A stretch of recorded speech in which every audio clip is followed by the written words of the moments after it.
آج ہمارے پاس ایک ٹریڈر کی کہانی ہے جو انڈی جونز کے نام سے مشہور ہے۔ جی۔ کہانی سیدھی ہے۔ $25,000 کو 30 سال کی عمر سے پہلے $1 ملین میں کیسے بدلا جائے۔ لیکن ہم یہاں صرف کامیابی کا جشن منانے نہیں آئے، بلکہ اس کے پیچھے کی سوچ، وہ حکمت عملی اور وہ سبق سمجھنے آئے ہیں جو اس سفر میں چھپے ہیں۔ اور یہ کوئی سیدھا سادہ سفر نہیں تھا۔ یہ صرف پیسوں کی کہانی نہیں، اس میں سائیکالوجی ہے، رسک ہے، ناکامی ہے، اور پھر وہاں سے اٹھنے کی ہمت۔ بالکل۔ اور اس کہانی کی شروعات کسی شاندار کامیابی سے نہیں، بلکہ ایک ایسی تباہ کن ٹریڈ سے ہوتی ہے جو کسی کا بھی کریئر شروع ہونے سے پہلے ہی ختم کر سکتی تھی۔ جی ہاں، اور یہی بات اسے اتنا دلچسپ بناتی ہے۔ ایک نوجوان جو کالج میں اپنی اور اپنے والد کی ساری جمع پونجی ایک ہی دن میں ڈبو دیتا ہے، وہ وہاں سے اٹھ کر فائنینشل مارکیٹس کا ٹریجر ہنٹر کیسے بنتا ہے۔ تو آئیے اس سفر کو بالکل شروع سے دیکھتے ہیں۔ جی چلیں۔ پہلی بڑی ٹریڈ لی۔ اور وہ پہلی ٹریڈ، وہ ایک مکمل کیٹاسٹرفی تھی۔ ہاں، انہوں نے کافی کی مارکیٹ میں پوزیشن لی، اور وہ بھی ایک انتہائی اہم فصل کی رپورٹ آنے سے ٹھیک پہلے۔ یہ تو بہت بڑی غلطی ہے۔ نئے ٹریڈرز کو تو یہی سکھایا جاتا ہے کہ ایسا کبھی نہ کریں۔ بالکل، آپ ایک بڑے نیوز ایونٹ سے پہلے جوا نہیں کھیلتے۔ اور یہ جوا بھی کوئی چھوٹا نہیں تھا۔ انہوں نے نہ صرف اپنی $5,000 کی بچت لگائی، بلکہ اپنے والد سے بھی پیسے لیے۔ جی، ان سے بھی $5,000 لے کر ایک الگ اکاؤنٹ کھلوایا۔ کل $10,000 داؤ پر تھے۔ اور ستم ظریفی یہ کہ اگلے ہی دن ان کا مارکیٹنگ کا فائنل امتحان تھا۔ یہاں پر ناتجربہ کاری کھل کر سامنے آتی ہے۔ وہ انٹرویو میں بتاتے ہیں کہ انہیں OCO آرڈر یعنی ون کینسلز ادر جیسی بنیادی چیز کا بھی پتہ نہیں تھا۔ اچھا، یہ OCO آرڈر کیا ہوتا ہے؟ کیا اگر انہوں نے یہ استعمال کیا ہوتا تو نتیجہ مختلف ہوتا؟ بہت اچھا سوال ہے۔ دیکھیے، OCO ایک طرح کا سیفٹی نیٹ ہے۔ آپ ایک ہی وقت میں 2 آرڈر لگاتے ہیں، ایک اوپر کی طرف منافع لینے کے لیے اور دوسرا نیچے کی طرف اپنا نقصان روکنے کے لیے، یعنی سٹاپ لاس۔ صحیح۔ جیسے ہی ان میں سے کوئی ایک آرڈر پورا ہوتا ہے، دوسرا خود بخود کینسل ہو جاتا ہے۔ اچھا۔ انڈی نے صرف منافع کا سوچا تھا، نقصان روکنے کا نہیں۔ اگر انہوں نے OCO استعمال کیا ہوتا تو جیسے ہی مارکیٹ ان کے خلاف جاتی، ان کا سٹاپ لاس انہیں ایک چھوٹے قابل برداشت نقصان پر باہر نکال دیتا۔ لیکن انہوں نے ایسا نہیں کیا۔ اور نتیجہ یہ نکلا کہ وہ صبح سو کر اٹھے تو ان کا اپنا اکاؤنٹ خالی تھا اور والد کے اکاؤنٹ سے بھی $3,000 جا چکے تھے۔ سب سے حیران کن چیز ان کے والد کا رد عمل تھا۔ بالکل۔ جب انڈی نے انہیں فون پر یہ خبر سنائی، وہ تو بالکل ٹوٹ چکے تھے۔ ظاہر ہے۔ لیکن ان کے والد نے نہ ڈانٹا نہ غصہ کیا۔ وہ 2 دن خاموش رہے اور پھر صرف ایک سوال پوچھا، کیا؟ تم نے اس سب سے کیا سیکھا؟ واہ، یہ سوال تو کسی بھی سزا سے زیادہ طاقتور ہے۔ جی، اس ایک سوال نے انڈی کو اپنی غلطیوں کا سامنا کرنے پر مجبور کر دیا۔ اور اسی لمحے انہوں نے وہ 3 اصول بنائے ہوں گے۔ جی، کبھی امتحان کے دوران ٹریڈ نہ کرنا، ہمیشہ سٹاپ لاس استعمال کرنا، اور کسی بھی ٹریڈ میں داخل ہونے سے پہلے اپنا پورا ہوم ورک کرنا۔ یہ ناکامی ان کی کامیابی کی پہلی سیڑھی بنی۔ اس بھاری نقصان کے بعد زیادہ تر لوگ تو شاید فائنانس سے توبہ کر لیتے۔ ہاں، میں بھی یہی سوچ رہی تھی، لیکن انڈی نے ایک غیر معمولی فیصلہ کیا۔ کیا کیا انہوں نے؟ وہی اسٹیٹ بینک سے $24,000 سالانہ کی نوکری کی پیشکش ہوئی، جو اس وقت ایک اچھی تنخواہ تھی۔ صحیح۔ لیکن انہوں نے اسے ٹھکرا کر کموڈٹی ایکسچینج میں $16,000 سالانہ پر کلرک کی نوکری قبول کر لی۔ یہ تو عقل کے خلاف لگتا ہے۔ بظاہر تو لگتا ہے، لیکن ان کی سوچ الگ تھی۔ وہ پیسہ نہیں، علم اور تجربہ کمانا چاہتے تھے۔ اچھا۔ کلرک کی نوکری کا مطلب تھا کہ وہ ٹریڈنگ پٹ کے شور اور افراتفری کے بیچ میں ہوں گے، جہاں اصل کھیل ہوتا ہے۔ یعنی وہ ایکشن کے قریب رہنا چاہتے تھے۔ بالکل۔ انہیں یقین تھا کہ یہ راستہ انہیں جلد ہی ایک حقیقی ٹریڈر بنا دے گا۔ اور یہ پٹ کا ماحول کیسا تھا؟ انٹرویو میں وہ اس کا ذکر کرتے ہیں۔ ہاں، وہ کہتے ہیں وہاں 2 طرح کے لوگ تھے۔ ایک، اچھے لوگ جو مارکیٹ میں مسلسل ہارتے تھے، اور دوسرے، امیر بے رحم بدماش جو ہمیشہ جیتتے تھے۔ خوش قسمتی سے انڈی کو ایک ایسا باس ملا جو نہ صرف کامیاب اور امیر تھا، بلکہ ایک اچھا انسان بھی تھا، اور اس نے اپنا وعدہ نبھایا اور صرف 9 سے 12 مہینوں میں وہ رنگ میں ٹریڈنگ کر رہے تھے۔ اتنی جلدی؟ جی، اور اپنے پہلے ہی مہینے میں انہوں نے $40,000 کمائے۔ واہ! وہ سوچنے لگے کہ بس وہ اگلے جارج سوروس بننے والے ہیں۔ لیکن کہانی اتنی آسان نہیں ہوتی۔ بالکل نہیں۔ اگلے ہی مہینے انہوں نے نہ صرف وہ $40,000 گنوائے بلکہ مزید نقصان بھی کر بیٹھے۔ یہ ایک اور اہم سبق تھا، کامیابی کا نشہ ناکامی سے زیادہ خطرناک ہو سکتا ہے۔ ہاں، سال کے آخر میں جب وہ $20,000 کے نقصان میں تھے تو وہ بہت مایوس تھے۔ ظاہر ہے۔ لیکن ان کے ڈائریکٹر نے انہیں بلایا اور کہا، تمہارا سال بہت اچھا گزرا۔ ایک سیکنڈ، یہ بات سمجھ نہیں آئی۔ $20,000 کا نقصان اور سال بہت اچھا گزرا؟ جی، ایسا کیوں؟ دیکھیں، کیونکہ پٹ میں 90% نئے ٹریڈر پہلے ہی سال میں اپنا سارا پیسہ گلوا کر باہر ہو جاتے ہیں۔ اچھا۔ $20,000 کا نقصان اس ماحول میں زندہ رہنے کی قیمت تھی۔ اس بات نے اینڈی کو احساس دلایا کہ یہ سپرنٹ نہیں، میراتھن ہے۔ صحیح۔ اب انہیں ایک پروفیشنل کی طرح سوچنا تھا، رسک مینجمنٹ اور نظم و ضبط کو اپنی ٹریڈنگ کا حصہ بنانا تھا۔ وہ سمجھ گئے کہ ایک اچھی ٹریڈ آپ کو ہیرو بنا سکتی ہے، لیکن صرف اچھا رسک مینجمنٹ ہی آپ کو کھیل میں بنائے رکھتا ہے۔ تو ایک طرف وہ یہ سب سیکھ رہے تھے اور دوسری طرف ان کی اپنی ایک الگ سوچ بھی پنپ رہی تھی۔ جی، اور وہ لمحہ 1991 میں آیا۔ انہیں اورنج جوس کی مارکیٹ میں ایک بہت بڑا موقع نظر آیا۔ اچھا؟ انہیں یقین تھا کہ وہ صحیح ہیں۔ انہوں نے اپنی نوکری چھوڑی، اپنی ساری $25,000 کی بچت سے ایکسچینج پر ایک سیٹ خریدی اور خود ٹریڈنگ شروع کر دی۔ یہ تو بہت بڑا رسک تھا۔ بہت بڑا، لیکن ایک سال کے اندر انہوں نے اس $25,000 کو $2.5 لاکھ سے زیادہ میں بدل دیا۔ انہوں نے ثابت کر دیا کہ ان کی سوچ درست تھی۔ اور پھر 1996 میں وہ ٹریڈ آئی جو ان کے کیریئر کی پہچان بنی۔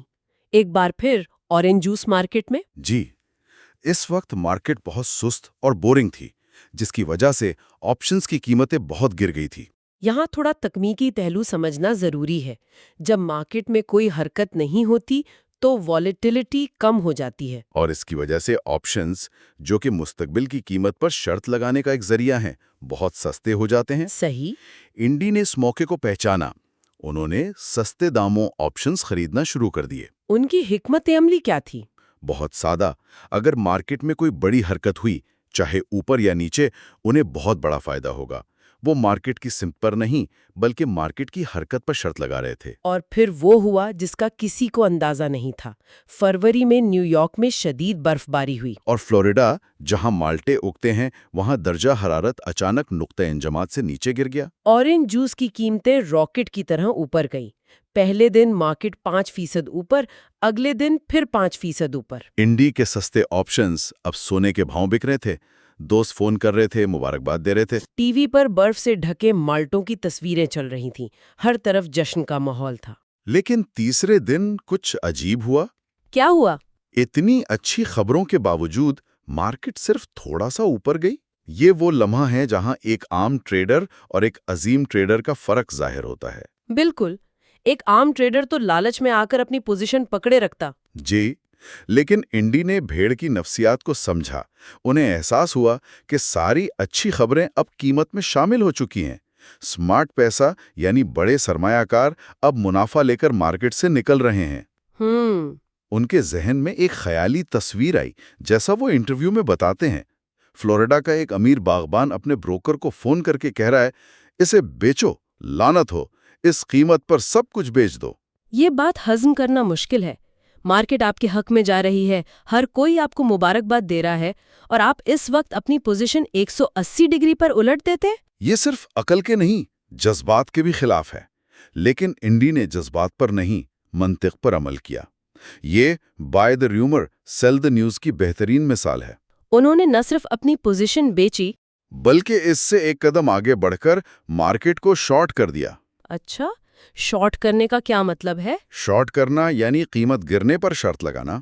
آپ بروکر سے کموڈٹی ادھار لے کر اونچی قیمت پر بیچ دیتے ہیں، اس امید پر کہ قیمت گرے گی اور آپ اسے سستے داموں واپس خرید کر بروکر کو لوٹا دیں گے۔ اور بیچ کا فرق آپ کا منافع ہے؟ جی، یہ ایک بہت رسکی حکمت عملی ہے، کیونکہ اگر قیمت گرنے کے بجائے اوپر چلی گئی تو آپ کا نقصان لامحدود ہو سکتا ہے۔ تو انہوں نے بہت بڑا رسک لیا۔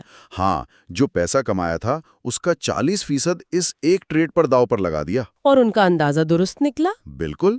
اگلے چند دنوں میں مارکیٹ 10% سے زیادہ گر گئی اور انہوں نے نیچے جاتے ہوئے بھی اتنا ہی زبردست منافع کمایا جتنا اوپر جاتے ہوئے کمایا تھا۔ ایک ہی ایونٹ میں دونوں طرف سے پیسہ کمانا یہ واقعی غیر معمولی ہے۔ اس ایک ٹریڈ نے انہیں کروڑ پتی بنا دیا۔ 29 سال کی عمر میں انہوں نے ٹریڈنگ فلور چھوڑ دیا اور زندگی سے لطف اندوز ہونے کا فیصلہ کیا، لیکن ان کا سفر یہیں ختم نہیں ہوا۔ وہ الیکٹرانک ٹریڈنگ کی دنیا میں آئے اور آج بھی ٹریڈنگ کرتے ہیں۔ جی، اور ان کی کامیابی کچھ بنیادی اصولوں پر قائم ہے جنہیں سمجھنا بہت ضروری ہے۔ ان کا پہلا اور سب سے اہم اصول کیا ہے؟ اپنے سرمائے کی حفاظت کرو۔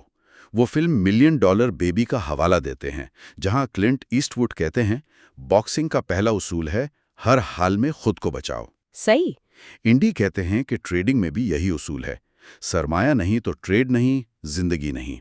یہ اصول سننے میں تو بہت آسان لگتا ہے، لیکن نفسیاتی طور پر اس پر عمل کرنا سب سے مشکل ہے۔ ایک ٹریڈر نقصان میں ہوتے ہوئے پوزیشن کیوں نہیں کاٹ پاتا؟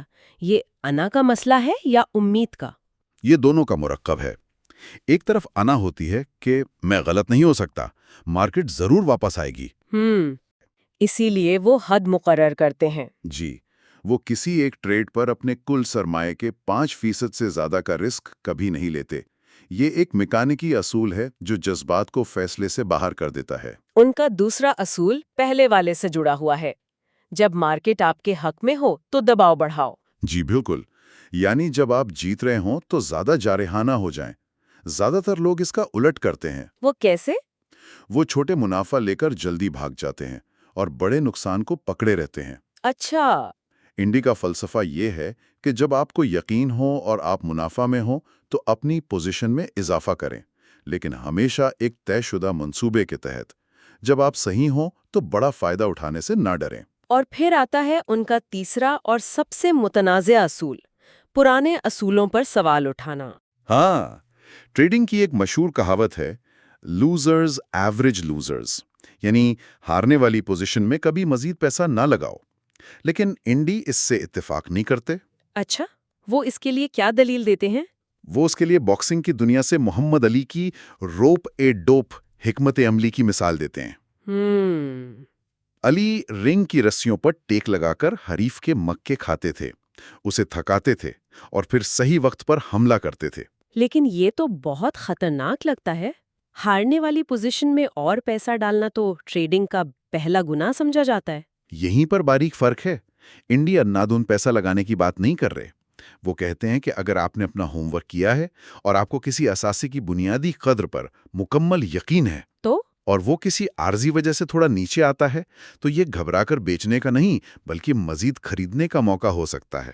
مطلب یہ ایوریجنگ ڈاؤن نہیں ہے بلکہ ایک اعلیٰ یقین والی پوزیشن میں اسکیلنگ ان ہے۔ بالکل، اس کے لیے گہری سمجھ، ہمت اور بہت مضبوط رسک مینجمنٹ کی ضرورت ہے۔ یہ ہر کسی کے لیے نہیں ہے، لیکن یہ روایتی سوچ کو چیلنج کرتا ہے۔ تو انڈی جونز کی کہانی صرف $25,000 کو 1 ملین بنانے کی نہیں۔ جی نہیں، یہ نظم و ضبط، نفسیاتی مضبوطی اور سب سے بڑھ کر ناکامی سے سیکھنے اور روایتی سوچ کو چیلنج کرنے کی ہمت کی کہانی ہے۔ بالکل۔ اصل خزانہ جس کی وہ تلاش کرتے ہیں وہ صرف منافع بخش ٹریڈز نہیں بلکہ مارکیٹ اور انسانی نفسیات کی گہری سمجھ ہے۔ ان کا سفر یہ سکھاتا ہے کہ بڑی کامیابی کبھی ناکام نہ ہونے میں نہیں بلکہ ہر بار گر کر دوبارہ اٹھنے اور ہر غلطی کو ایک سبق میں بدلنے کی صلاحیت میں ہے۔ انڈی جونز نے مارکیٹ کے ایک مقدس اصول کو چیلنج کیا۔ یہ سوچنے کی بات ہے کہ ہماری اپنی زندگی یا کیریئر میں کون سے ایسے مقدس اصول ہیں جنہیں ہم نے بغیر سوچے سمجھے قبول کر لیا ہے اور جن پر سوال اٹھانے سے شاید کامیابی کے نئے راستے کھل سکتے ہیں۔